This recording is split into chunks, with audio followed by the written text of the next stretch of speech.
9:55 mga tol ng umaga, Sunday. So full tank tayo. Isi-0-0 natin ito kung ilang kilometro yung may tatakbo natin. Ayan, 0. So balik kayo mga tol, pinasukan tayo ng booking. Papunta po ito ng Terminal 3. Ayan, Terminal 3. So ayan, punta na natin mga tol. Game.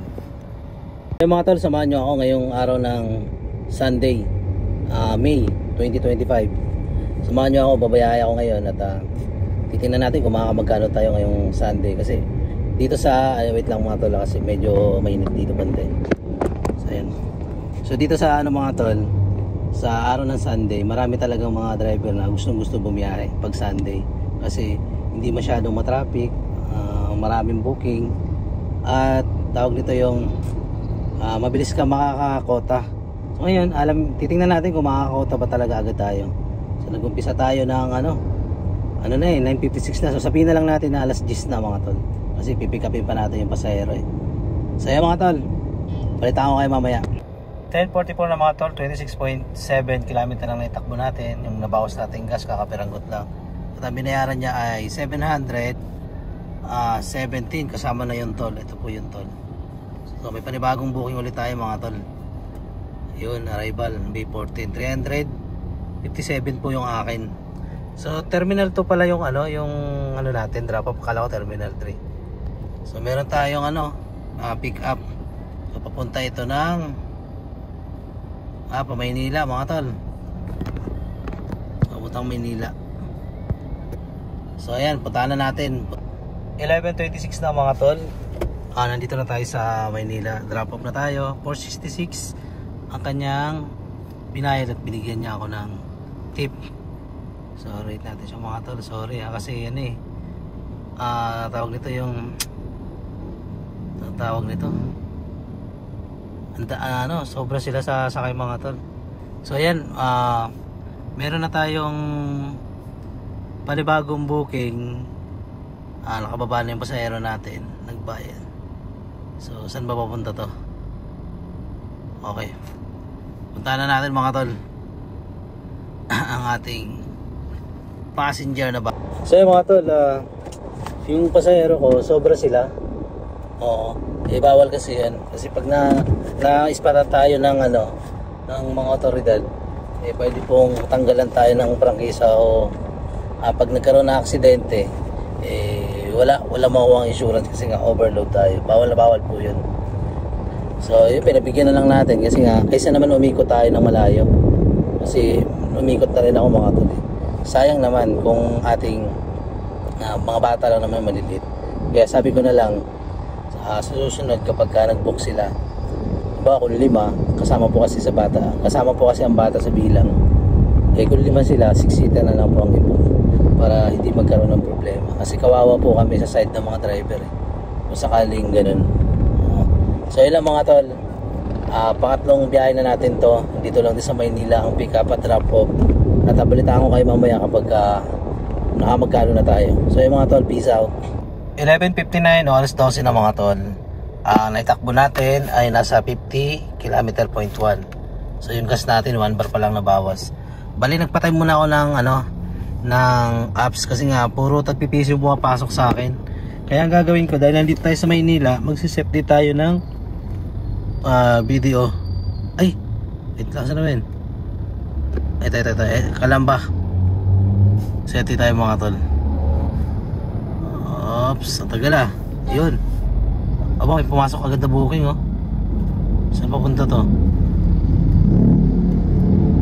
Hindi yan dyan. Nakaset di tayo Nakaset di tayo mga tol. So bali kumita tayo ng 1,049 na kinita natin. So nagset di tayo mga tol.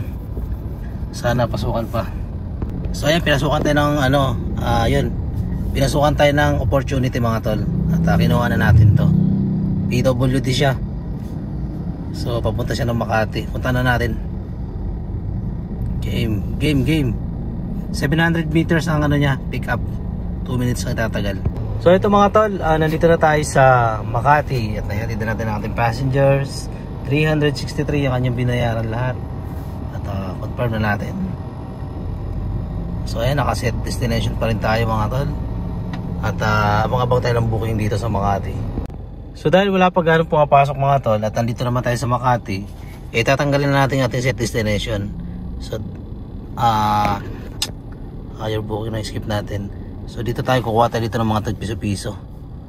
Ayun, lagyan natin heat map. Okay. So yung set destination natin hindi nabawasan na, may pumasok agad mga tol. Yun, tagpipiso nga lang talaga siya.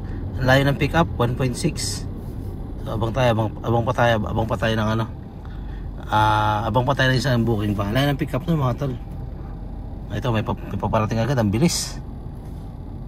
Ayun, okay to, 400 meters no. So ayun, continue natin.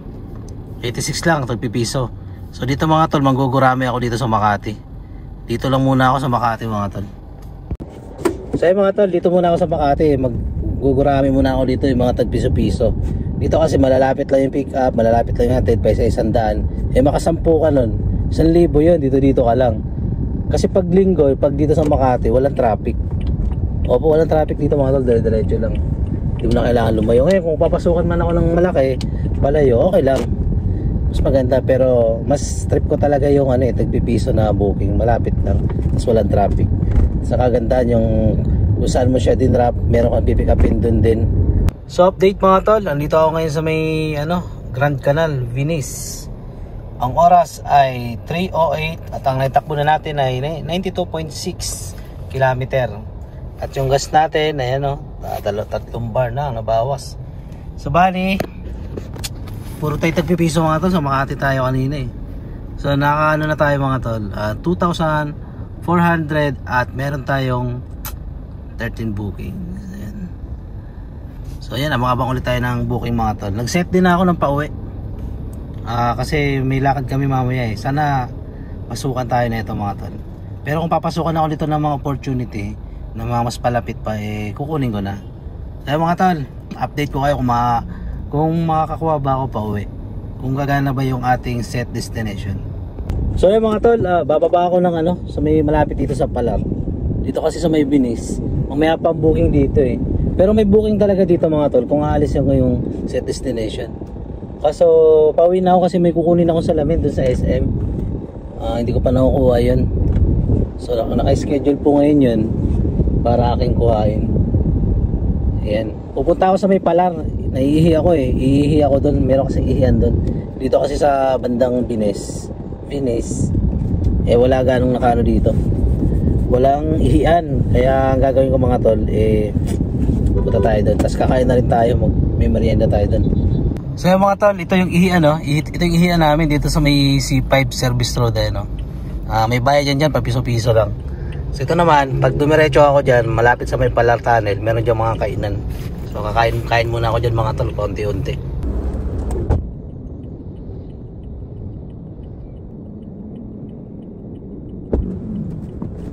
So ayan mga tol, kakatapos ko lang kumain dito sa Paris. Paris ni Manay. Yan, dito tayo kumain mga tol sa C5. Ito yung C5, papuntang yan, Parañaque, Cavite Airport. Dito naman service road. So pwede dito mag-park mga tol pagka nagugutom kayo. Marami po nagtitinda dito. So may mga pumapasok na sa akin ng mga mga opportunity, pero ang lalayo ng pick up mga tol. Kaya ang gagawin ko, pupunta ako ngayon ng Acacia Estate. Napakadami pong booking doon mga tol. So tingnan nyo mamaya, papakita ko. Napakadaming opportunity na papasok. At mamimili na lang ako mga tol. So ayan, eto na mga tol, nandito ako sa may Acacia Estate, sa may Pedro Cayetano Boulevard. So 3:42 na. At pinasukan na tayo ng booking pa uwi mga tol. Pauwi talaga sa amin. Dito sa Taguig ang pick up. At wait lang. Ay gagi.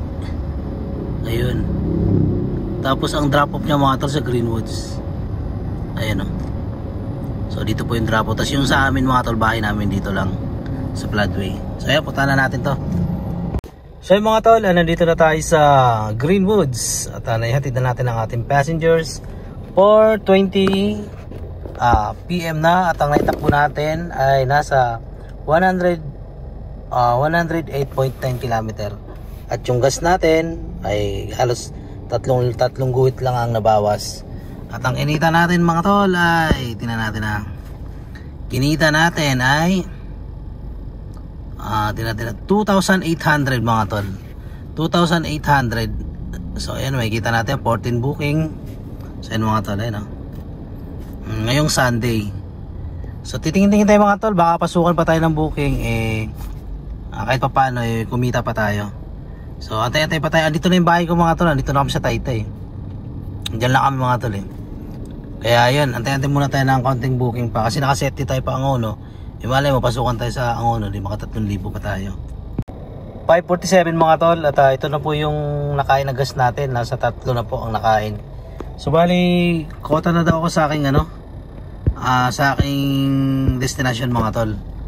Yan, nagamit kasi natin. So nandito tayo sa Ortigas Extension, sa may malapit sa Tikling. So pauwi na ako mga tol. So bali ang kinita ko ngayon ay nasa 3,300 mga tol. Bali nag-umpisa tayo ng, wait, walang signal okay, 3,300. Eto mga tol, 3,300 plus ang kinita natin. Nag-umpisa tayo ng alas 10. Ngayon ang gagawin ko, magpapagas tayo. Full tank din natin automatic. Titingnan natin kung magkano ang magiging sobra natin. Ibabawas natin dito yung 1,000 para sa panghulog at pang maintenance sa sasakyan, 500 para sa bahay, at yung gas at yung sobra, tingnan natin kung magkano ang magiging savings. So yan mga tol, punta muna ako ng gasolinahan. So yan mga tol, nakapagpagas na tayo at full tank na tayo mga tol. Matic lang yan. So ang tinakbo natin ay 135.0, 135 km mga tol. Dito tayo sa Unioil, sa may Highway 2000 Taytay mga tol. So bali, ang kinita nga natin ay nasa 3,331 mga tol.